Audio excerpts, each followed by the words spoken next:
We'd like to welcome you to this ongoing series of lectures that we are giving at the Research and Policy Forum on Climate Change and the Environment in the Arab World, a program that is part of the Issam Faris Institute for Public Policy and International Affairs. Today, we are fortunate to have Dr. Danyel Reiche, who is an assistant professor at the PSPA department at AUB.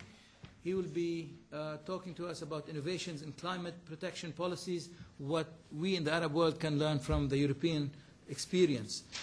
Dr. Reiche has a Doctor of Philosophy and was a postdoctoral research fellow in Environmental Policy Research Center at Freie Universität in Berlin. He wrote his dissertation about the German debate surrounding environmental tax reform in Europe. And he also lectured at the Department of Political and Social Science of the Freie University in Berlin. He is the editor of Handbook of Renewable Energies in the European Union, both parts 1 and 2, and was a visiting assistant professor for energy and international affairs at Georgetown University. He also, I just found out, wrote a book on Hanover 96, so he is a connoisseur of German football, specifically Hanover, right? Exactly. Right. That's more important than all the other work he's done. Dr. Reiche has joined the UB recently in June 2008, and he is working at the Wuppertal Institute for Climate, Environment, and Energy. He is the editor of the book series Ecological Energy Policy, and he is teaching comparative politics here.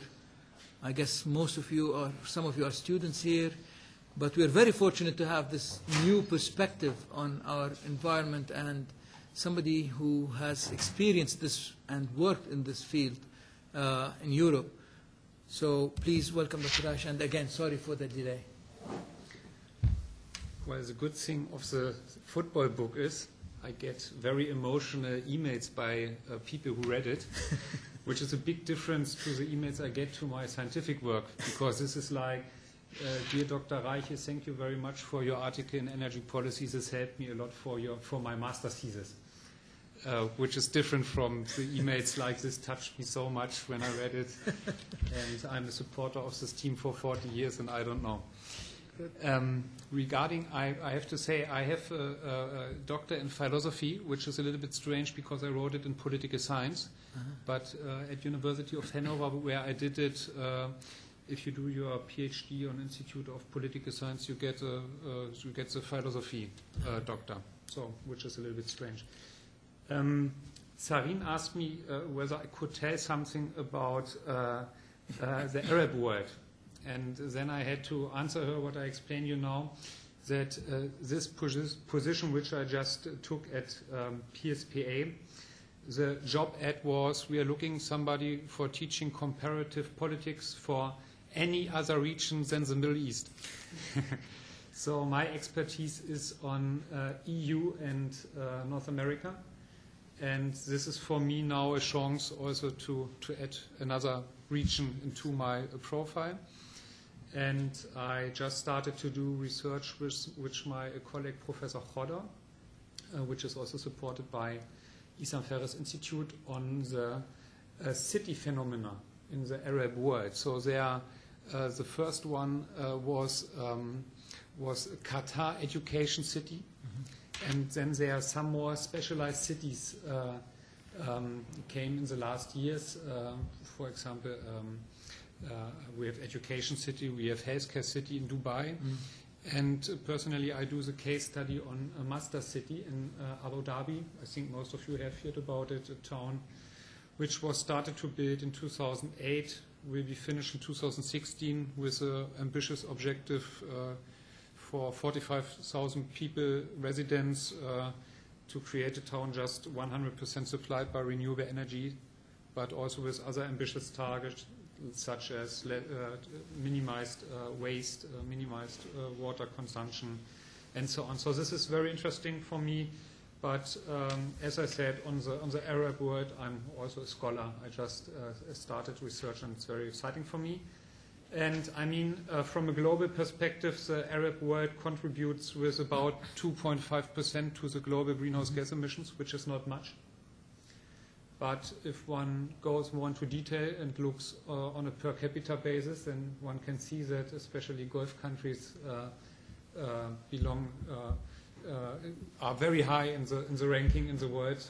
Per capita greenhouse gas emissions are the highest in some of the Gulf countries. So therefore, it's a big need to act. And in the last years, some administrative capacities were built, and the willingness to implement policies is increasing, but there's still a lot to do. And therefore, it's, I think, interesting to look to Europe and what can one learn from Europe. Regarding my presentation, you can see the research outline. Research. Is it good? I think it can be better, but it's readable, I guess. Okay. Research question, research hypothesis. I give some remarks on the relevance of the subjects, my case studies, significance of the research hypothesis, and the conclusions.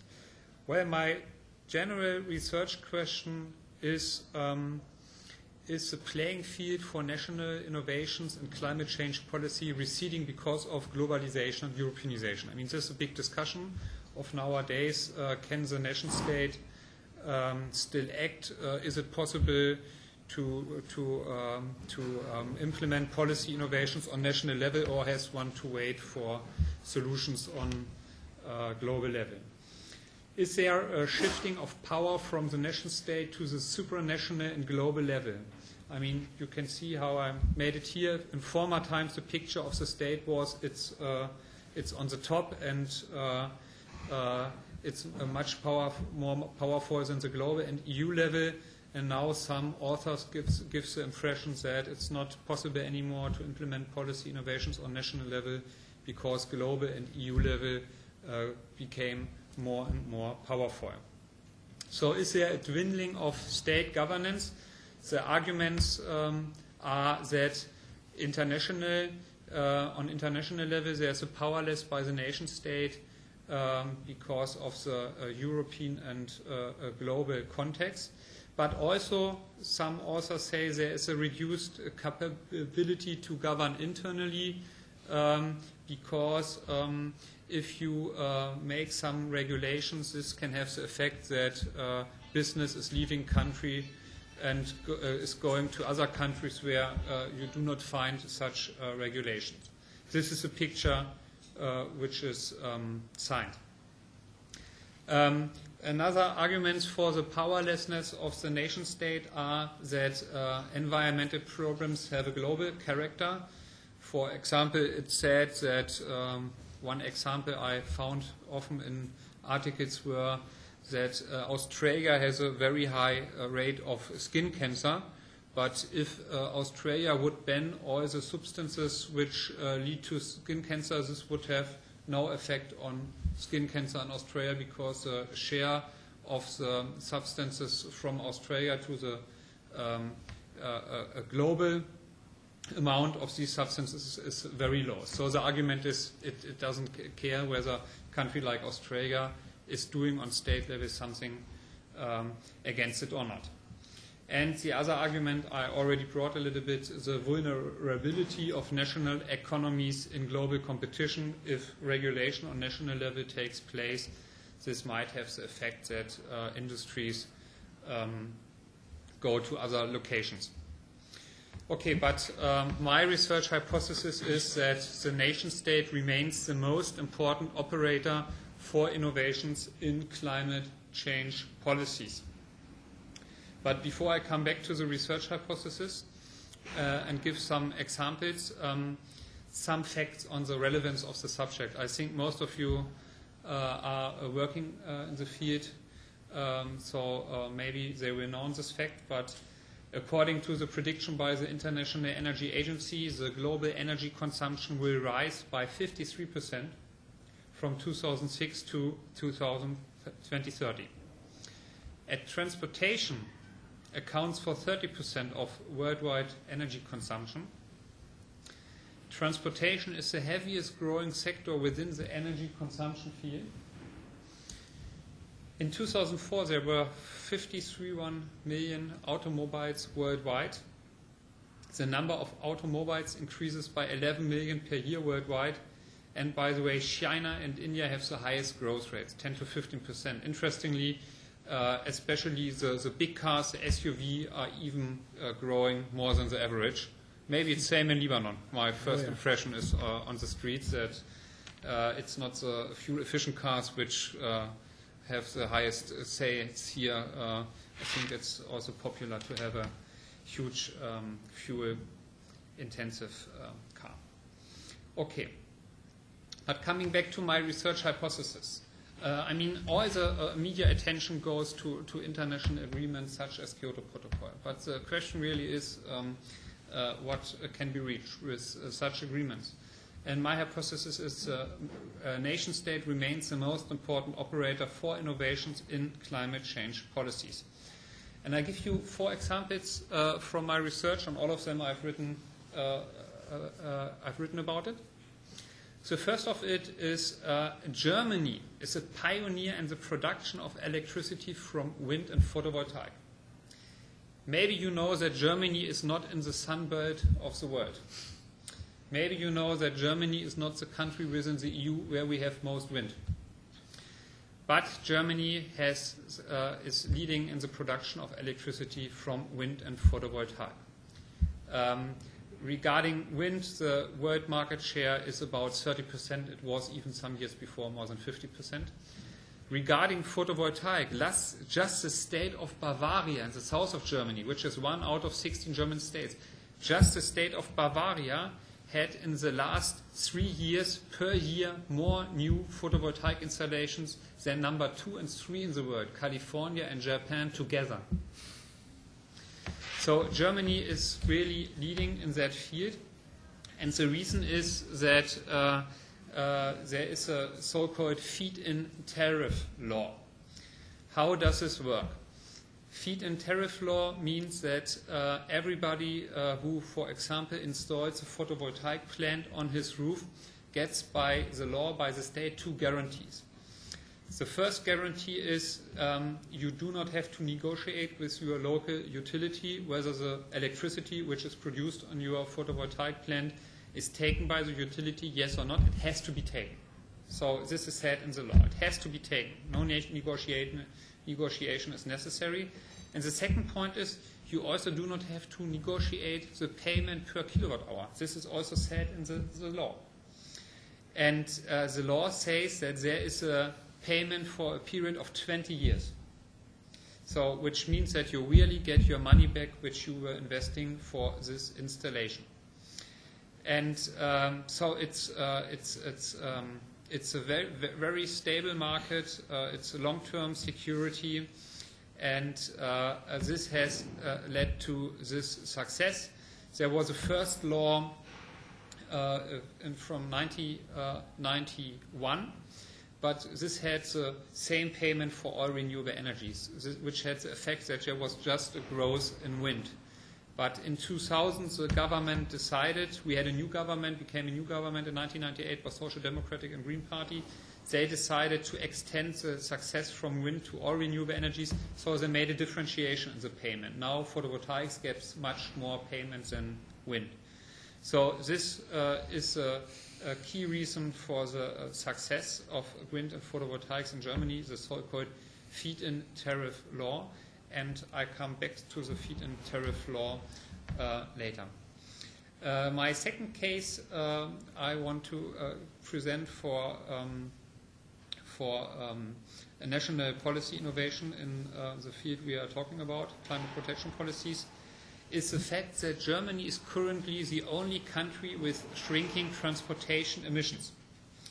And the reason is, the background is the ecological tax reform, which started in 1999. So the government decided to make a change in our tax system, and they increased the taxes on fuel by 3.07 euro cent per year. So in a 5-year period, 15.3 euro cent per liter fuel, but they took the money to decrease the taxes on labor. So it was not something to increase the general tax burden, it was just to make a change, to increase what should be saved, the environment, and to decrease what should be promoted, labor. So this was the general idea behind it. And by the way, now all of you know we have a dramatic decrease of the oil price in the last month. So yesterday in the news, in the German news, for the first time since I don't know how many years, the diesel price is below €1, and so one will see whether how this will develop. Because then we might get a discussion about another ecological tax reform, but I don't think I think this is just in the moment that the prices go down so much.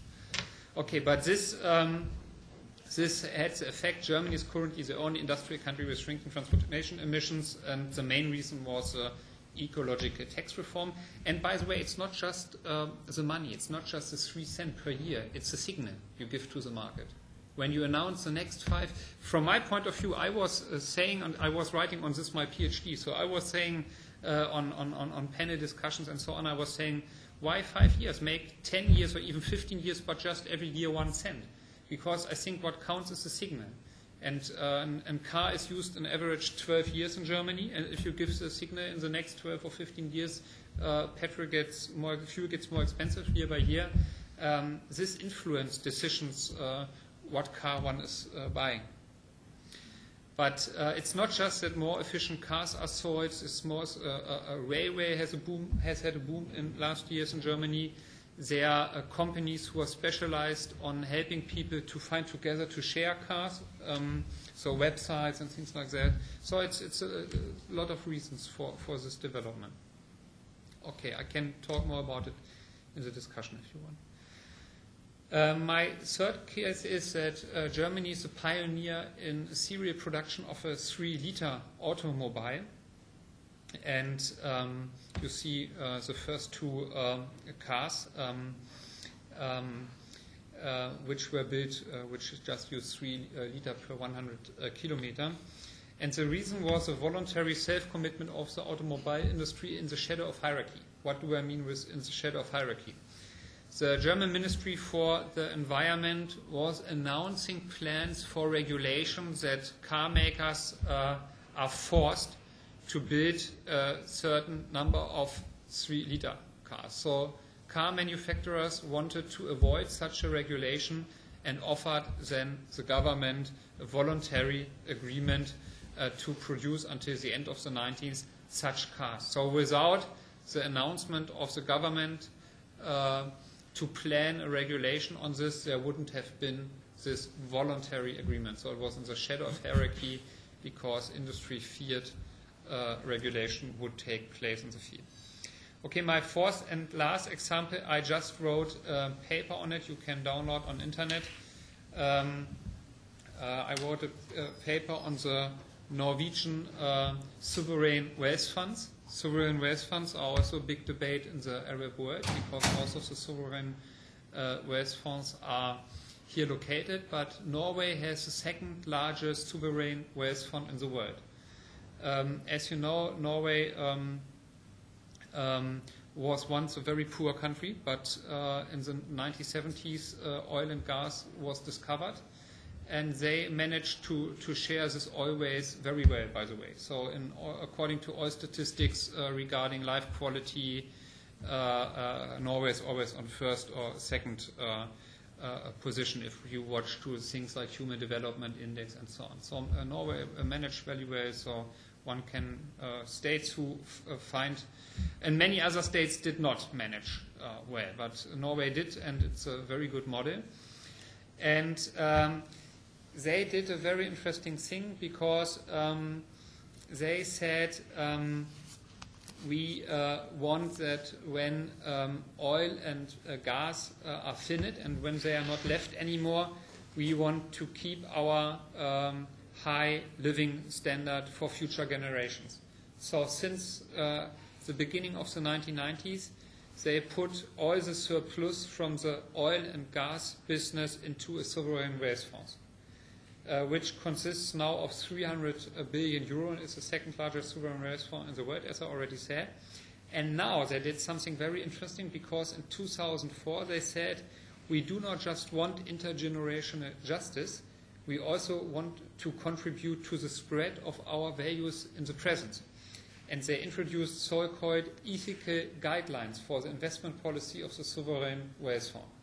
So this ethical guidelines consist, for example, not to damage the environment. So until now, they have two instruments to reach this: active ownership, I explained, and exclusion of companies. They have excluded until now 28 companies, some of them, for example, because of things such as child labor, but also 6 companies for environmental reasons, for example, for companies who are doing river wasting, who put the waste from mining directly into rivers. There are just 2 countries in the world left who allow this practice, and New Guinea and another one, and they banned this company after they were not willing to promise to change this policy of river dumping. And the exclusion of companies is the last step before they do to convince the companies in active ownership to act on a different way. So I think it's a very interesting way what they are doing. And I mean, in the Arab world there is Islamic banking, which follows also some values, but which are not related to the environment. This is my case studies. I've written on all of them. If you are interested, tell me later or give me your business card. I can send you papers. Significance of research hypothesis. First of all, the nation state on a global level, then I talk about the nation state on EU level. On global level, one book is called Governing Beyond the Nation State. I think there's no govern beyond the nation state. The state is an interdependence manager, which means he's has significance on all levels, and even something like Kyoto Protocol cannot start before it's not ratified on national levels.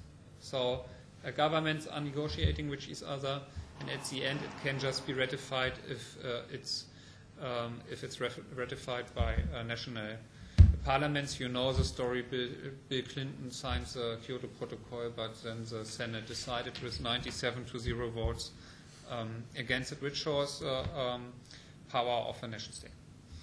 And this is really the main point of all my research I was doing in the last years. I think there is a diffusion of environmental innovations instead of competitive disadvantages by stricter environmental policies. A diffusion of environmental innovations takes place.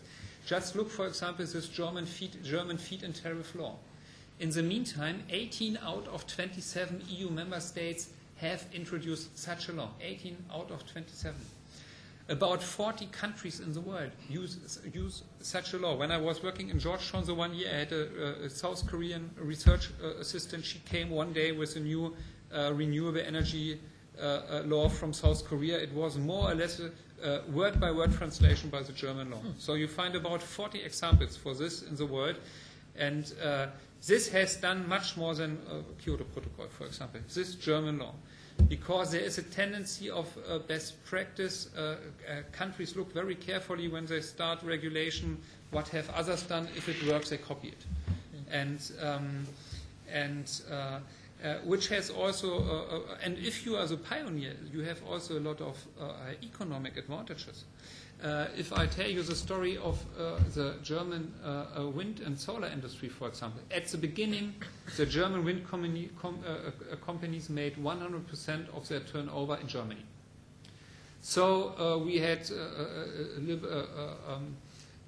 market liberal parties in parliament said this is waste of money, they just live because we have this subsidy scheme and so on. But what is happening now? Now, after all the other countries adopted our policies, our German wind companies make 70% of their turnover with export. 70%. So it's really like in a textbook, this first mover advantages. At the beginning, just regulation on nationwide, companies made 100% of their turnover in the nation, but just a decade later, now 70% of their turnover with exports, and it's growing. It will be up to 80-90% very soon. And even our solar companies make about 50% of their turnover within Germany. So there is others copy the law, and you have the first mover advantages from these pioneer policies. So there's an essential role of the nation state at the global level. Nation state can also influence global policy a lot. Remember my example which I brought with Australia at the moment. It's not just a regulation in Australia. If Australia is doing an ambitious policy in the field, maybe like this example I just brought, 30, 40 other countries are copying it, and at the end you have influenced global policy a lot. The nation state within the European Union. What we have in the EU is regulative competition, because in many cases the EU just gives targets, some of them binding, some of them just indicative, and leaves it to the nation state how to fulfill this objective. So there is somehow regulative competition to develop the policy which meets the objectives most efficiently and best. So I was already talking about best practice. I don't know how much you know about the European Union and how decision-making there works. It's quite different from the Arab League. It's European Union is the most integrated supranational alliance in the world. And you have three levels within the EU. You have the Commission, which is somehow the administration. You have a commissioner for the environment, you have a commissioner for energy, you have a commissioner for economy, and so on. So you have 27 commissioners from each member state one. The second level you have is you have a parliament.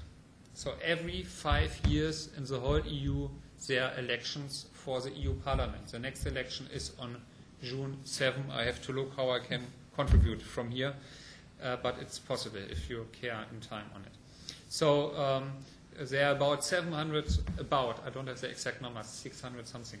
There's about 700 politicians from the whole EU in the EU Parliament, 99 from Germany because we are the largest country, 3 or 4 from Malta. So this is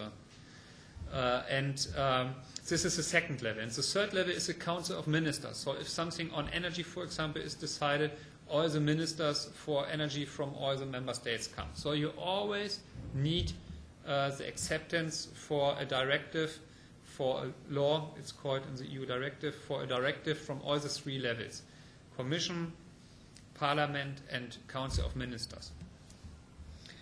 And even if something is decided on EU level, you still have the opportunity to implement it in national colors, because in most cases it's not exactly done how you have to do it. And there are different traditions in regulation. France and England, for example, have quite different regulation traditions. And so this can be still done in national colors. So there's still an essential role of the nation state at the EU level.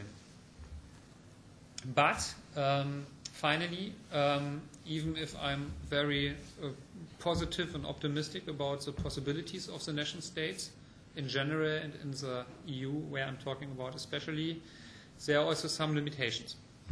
First of all, there is a mode of supranational centralization within the EU. We have this main and the principle of open statehood. Nation states really have accepted to lose some of their sovereignty. We have the European Central Bank. So in monetary issues, it's the European Central Bank. And on legal issues, it's the European Court of Justice. So European law counts more than national law. If something is decided on European level, this is final decision. Nation state can't do anything against this, so this has to be accepted. So the European Court of Justice is becoming more and more important. And for example, the German law, which I presented for the German support scheme for renewables in the electricity market, one German utility went to court. There was a decision. The German court said it's of general meaning for the whole EU. It should be decided by the EU Court on Justice. And during this decision process from the Court of Justice, which took 2 years, no country in the EU copied the German law, because all feared maybe the court is deciding it's an unallowed subsidy. This was the question. But it decided, no, it's not an unallowed question. So after this decision, many countries started again to copy this German law. So the European Court of Justice has a big importance. And now, as you know, EU had in former times 15 members, but since 2005 it's 25 members, and since 2007 it's 27 members. Bulgaria and Romania were the last both countries who joined. And I explained to you we have in the EU the 3 levels. We have the Commission, we have the Parliament, and we have the Council of Ministers. And the Council of Ministers in former times, it had always to be decided in consensus. And many feared that when we have now 27 instead of 15 countries, it's impossible anymore to come to decisions with 27.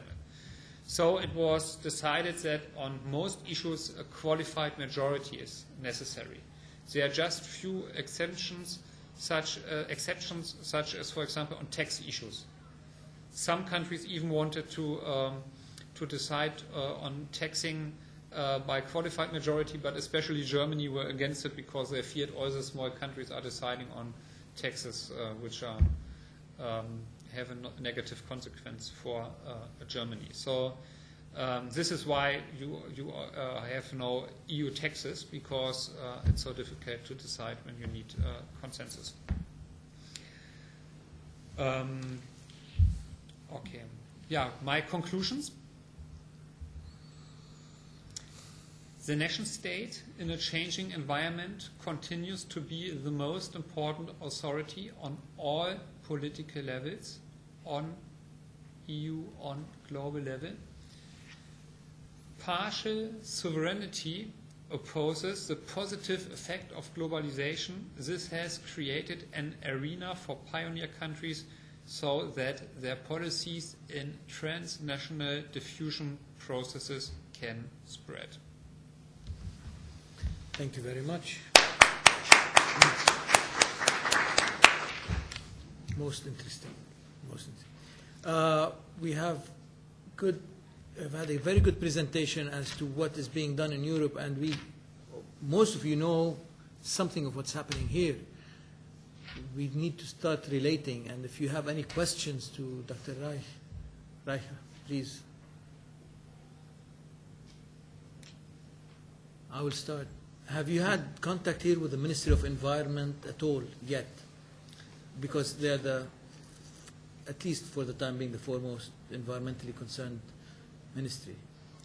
Well, I had one contact which Dr. Magdizi arranged one meeting with one of the ministry, but that's it. Okay. What do you think is a better incentive to work? Most of the case studies that you have shown have had the financial incentive as the sort of the carrot and the stick rather than strict laws and regulations. Which works best or has been most successful? So I'm not an economist, I'm a political scientist. An economist would say use the price, price is the best instrument. As a political scientist, I would say there are no good or bad instruments, they are just good or bad designed instruments. So in international comparative studies, you can see that similar successes were reached with different instruments. Mm-hmm. So it always depends on the design of the law. There are also feed-in tariff laws. I spoke very positive about feed-in tariff laws, but there are also feed-in tariff laws in place who do not work very well because they are not designed well. And this is the one thing. And the other thing, an instrument is just one pillar. Normally you also need a favorable general framework. If you have, for example, a good law in place, but the cognitive environment is very low. If you have something like a feed-in tariff law, but nobody in the country is aware that this is of importance, that more renewable energy is used, then it makes no sense. So every law is just as good as it's used and how it's implemented. So the instrument is the one thing, but you can reach success with same success with different instruments. It depends on the construction of the instrument, but you also have to work on the general framework and to take into consideration, for example, things such as a cognitive environment. Thanks. There are speaking about the Arab world and Middle East in general. I think the issue that could be important about the role of nation state in the innovative case of such as renewable energy is a case of economy type in these countries. Maybe we can exclude Lebanon, but in many of especially old-fashioned Arab countries, some of them, the economy is governmental economies. This is the case that most often, especially in these innovative cases, that increase the role of nation state in internal policy and even international policy. I think it could be highlighted as a point, the type of economy inside the country. The country that government has 70%, 8% of the economic role, it's hard to implement any other type of innovative case, innovative solutions such as renewable energy in a same case, same scale as European economy. European economies are free. Is it true?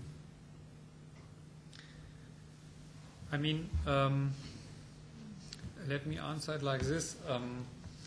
If you look all the theoretical literature on policy diffusion, you will see that most of the diffusion takes place with the neighboring countries. So, for example, if a policy in Sweden is implemented, the possibility is quite high that also Norway or Finland or Denmark will copy this if this works.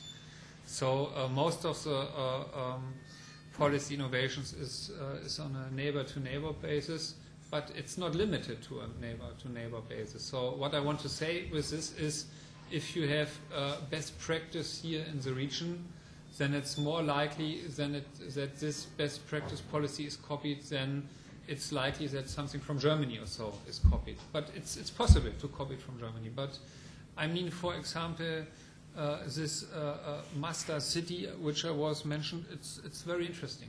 And well, it's a little bit a cultural thing here in the region. They want to build a city and it has to be immediately 50,000 residents. They want to attract 1,500 companies. So they want a world record in everything. So I don't know. We have in Germany some renewable energy villages with 1,000 people, so which is realistic to implement. So I don't know whether it's a good idea always to have that ambitious targets, but it's fine for me if it's reached at the end. But so what I want to say is we need success stories here in the region, of course. If you have success stories here, the possibilities of a diffusion of a spread of them is likely. But as long as you do not have money, success stories, you have to look to other regions. And I think one can learn a lot, especially in the field of renewable energy from Germany and Europe. Go ahead. I take your point about the role of the nation state, but it's probably good also to discuss the role of sub-state bodies, the cities,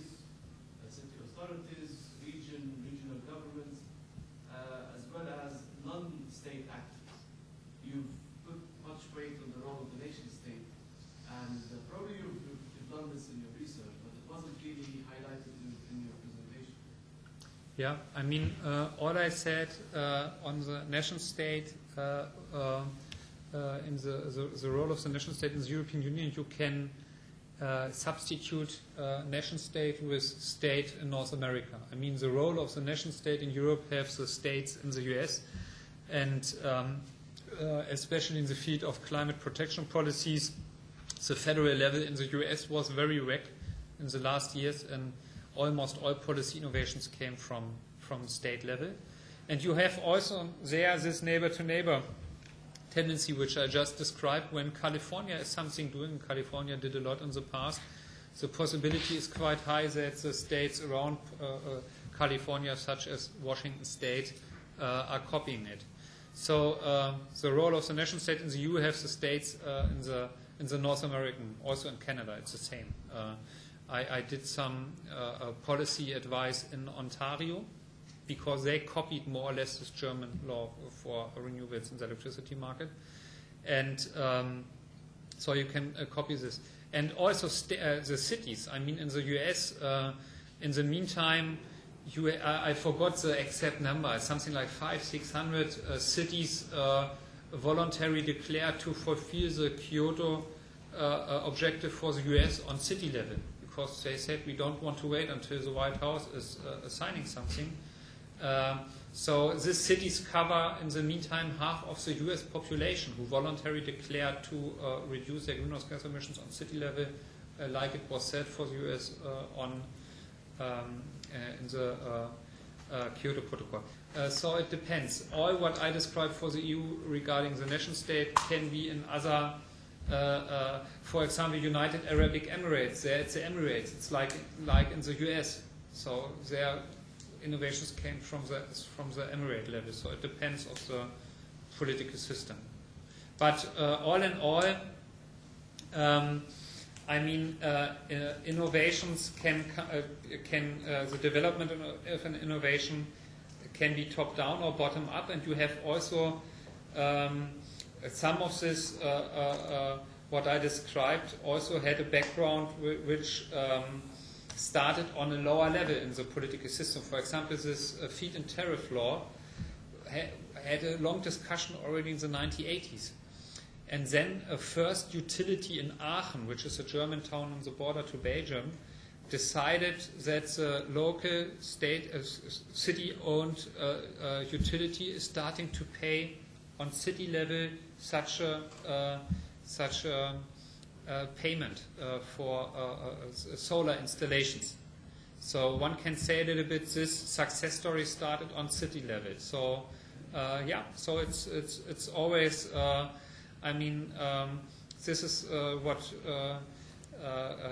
in the multi-level governance system, local level, regional level, nation-state level, supranational level, global level, there can be always interactions between the levels. And it's not that all policy innovations in Europe come from the national level. I just wanted to make clear that it's, from my point of view, the most important level, which does not mean that policy innovations can also grow on other levels, such as city level or state, province, state level. Just a brief question. Don't you think that success stories start with awareness of each of us and of decision makers of the importance of such policies? Can be, but not must be. I mean, there are also cases in environmental policy where government made decisions where the population did really not care on. So, but it's more likely that a government acts if you have the awareness. This is true. But it can be both. One government has not to wait on the awareness. It can also act without a broad wave of awareness in the population. I have one more question about neighbor to neighbor and copying. And as we're moving towards more similar states in form of governance, what about those countries that have different institutions? Shouldn't we have some kind of institutional alignment that is at least, or a decision-making process that's the same? When you want to do a copying or neighbor to neighbor? Is that a hang-up? Well, I think it's quite unlikely. I mean, look, for example, the election laws in countries are so different. I mean, in Germany, for example, you have since 1982 or 1983, you have a Green Party in Parliament because we have a representative voting system. So if you get every party which receives more than 5% of the votes in Germany comes into Parliament. So Green Party, on the last elections, they got on average 8%. I think the last 3 elections always 8 plus something percent, 8.1, 8.3. So they have 8.8% of the members of Parliament, and which is very useful because which means topics can't be ignored. I mean, even other parties anticipate what would the Green Party say if we don't do this or this. So I think it's very useful to have a Green Party in Parliament, even if one votes for them or not, but it's useful to have them. And but you will never have a Green Party in the British Parliament. You will never have a Green Party in the US Parliament because they have this majority voting.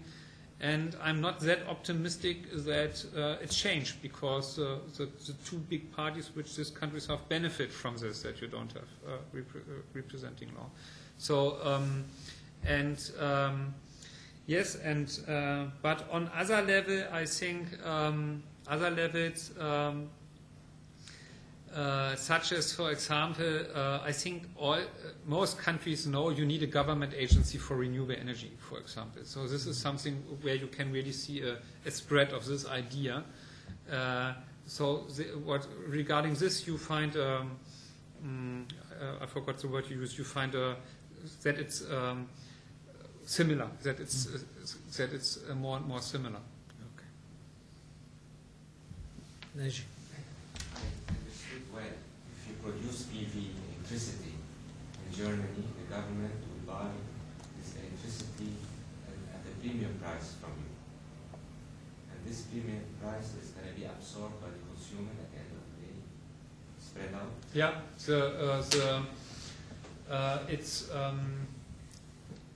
it's part of the electricity price which is paid by everybody. So, but it's from the final price, it's I mean, you pay something like 20 euro cent per kilowatt hour in Germany. It's far less than 1 euro cent, which is on extra, which is on top of everybody's electricity price. The idea is that everybody has to pay it, and not just the people who are aware of that. So this is a general idea, because in some countries you have schemes that customers can choose whether they want to have this or this electricity. And when they want the good electricity, they pay much more. So, but it's another idea in Germany. The idea is that everybody has to pay it, because when everybody pays it, it's for everybody just a very small amount of money. So there are calculations that it's for a 4-person household an extra of €1 per month in the moment, which is paid for green electricity. And also you talk about the tax on the gasoline. Yeah. Is this similar to what the US is now talking about, the carbon tax? No, this is the US is now discussing emission trading, and emission trading is the idea of emission trading. In Europe, we have emission trading since 2005. The first period of emission trading was from 2005 to 2007. Now it's the second period, 2008 to 2012. And emission trading means to give the industries certificates for their for their emissions, but to and then but a certain number of certificates. If you need, if your emissions are higher than the certificates you gave, you have to buy certificates. If they are lower, you can sell. And the certificates are their number is decreased, so that you are forced to be more efficient. And this is discussed now in the US, but I'm very pessimistic that it's introduced on a federal level.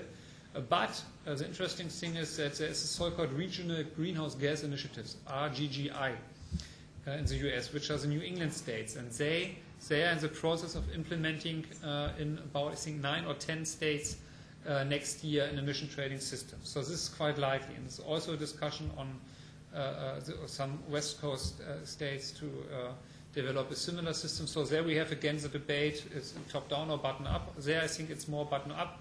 At the end you will have 1 or 2 systems, more and more states will take part on it. But maybe I can make this general point. I'm wondering how optimistic now all people are on policy change in the US. I'm really wondering, because it's a misunderstanding of the political system of the US.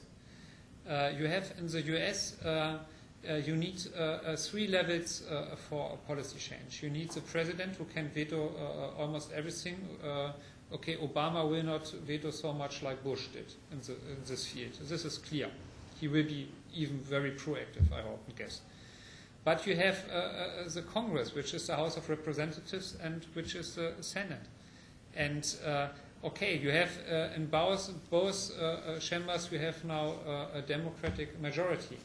And in the House of Representatives it's even a very clear majority. But in the Senate, it's not a clear majority. And you need in the Senate, you need more or less for everything 60 out of 100 votes. Because there is a so-called filibustering, which means you have to decide on an end of a debate, and to decide the end of a debate you need 60 senators. But there are no 60 Democratic senators. And it's not the case that don't expect that all these Democratic senators always vote with the Democratic Party. This is not the case in the US. I mean, when I was teaching in the US, I always explained the difference between Germany and the US. In Germany, we had this ecological tax reform, which I described. This was the decision by parliament, by the then governing party, Social Democratic Party and Green Party. But many social democratic politicians were totally against it, but were voting for it, because we have in Germany the tradition, you are loyal with your party. And you have a coalition treaty, you have a party program, when the party is saying this, you vote for it. But this is not the case in the US. The parties are there very wet net, and this has care mostly their district where they are voted, and not their party. And you still have senators who are coming from coal mining states. You have still have senators who are coming from states where you have automobile industry. So it will be very difficult to organize majorities for ambitious climate protection policies. And I'm not a prophet when I predict this. You will see. And one will have maybe some small progress on some fields, but don't expect too much from the federal level in the US. So most of the policy change in the US will take place on state level. And there is happening a lot in the last years already. And I think this will be further the case that the states are and cities are the main driver for policy innovations in the US, not the federal level. What will change is that Obama will behave completely different from Bush. I mean, this is clear. But Clinton did also. But it did not reach a lot. And even if you have now all these democratic majorities, it's now. But what is in the House of Representatives is completely new elected every 2 years. The senators, 1/3 of all the senators is elected every 2 years.